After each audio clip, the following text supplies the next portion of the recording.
Coach Key here. I'm just getting off a 48-hour shift. I'm about to go inside and do some shopping. Got a sick kid at home and pulling it full circle, but it made me think. I was like, I got to share a story with you all. And the story is about something that I experienced over my 48-hour shift. We actually had training that was on nutrition and how to eat better and portion your food out, figure out your calories, from top to bottom. And the training was done by a registered dietitian who's also a member of the department where I work. Really, really good discussion. It was one of the most insightful nutritional discussions that we had.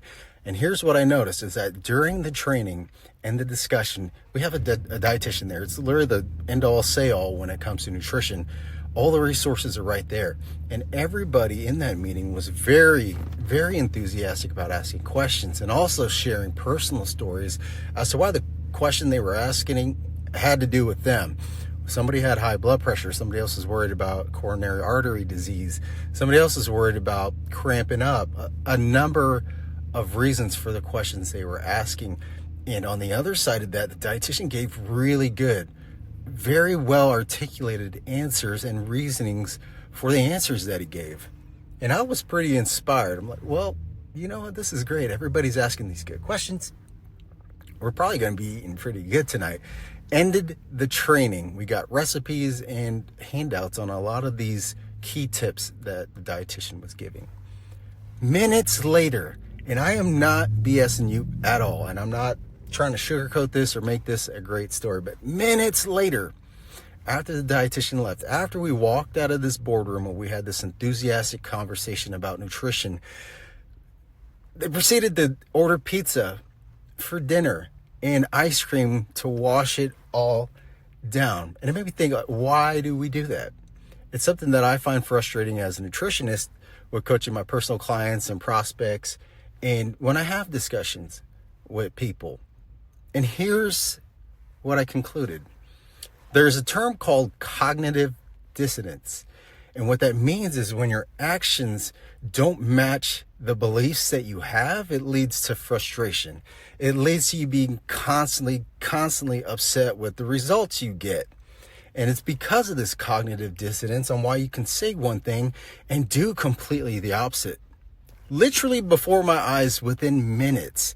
And I'd seen an example of this earlier in the shift, in the tour. I had somebody confess to me that, hey, eating good is just too expensive. It's way too expensive. I was buying brown rice and fish. It was not very expensive, but good things tend to cost money, right? That's where the value's at. And no shit, minutes later, I saw that same person spend what I think is an exorbitant amount of money on a picture of a B-51 aircraft that was flying over Arrowhead Stadium.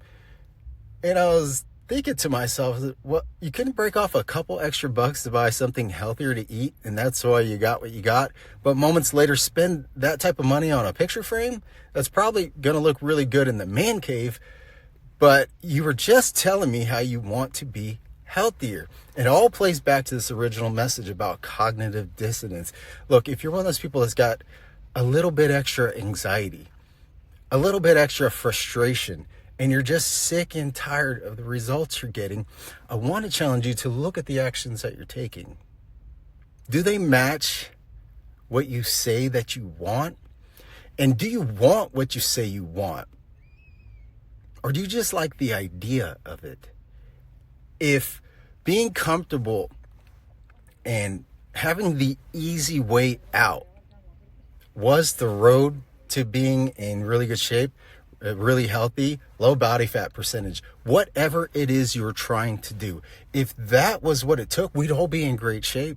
You wouldn't be watching this video. You wouldn't be saving Instagram tips online. You wouldn't be gathering all this information, all these things you think you might do someday. If that were it, we'd all be in great shape. But here's the hard truth, is that most people give up when things get hard. And I'm going to give you the solution. The solution is, and I'm taking my nice hat off and I'm putting my honest hat on.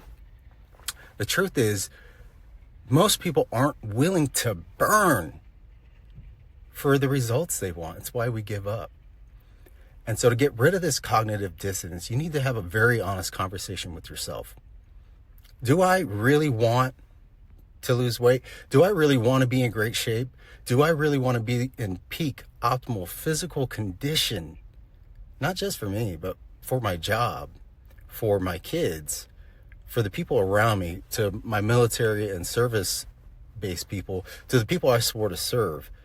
Is that what I want? Or do I just want the idea of it? Is that what makes me comfortable? You have to have some of these uncomfortable conversations with yourself.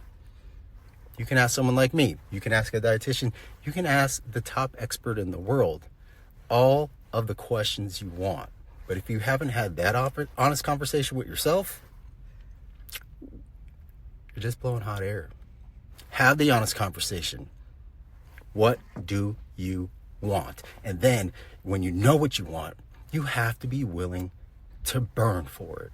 It's the only way you'll see change. Putting my nice hat back on. We'll see you in the tribe. Coach Kia, signing off.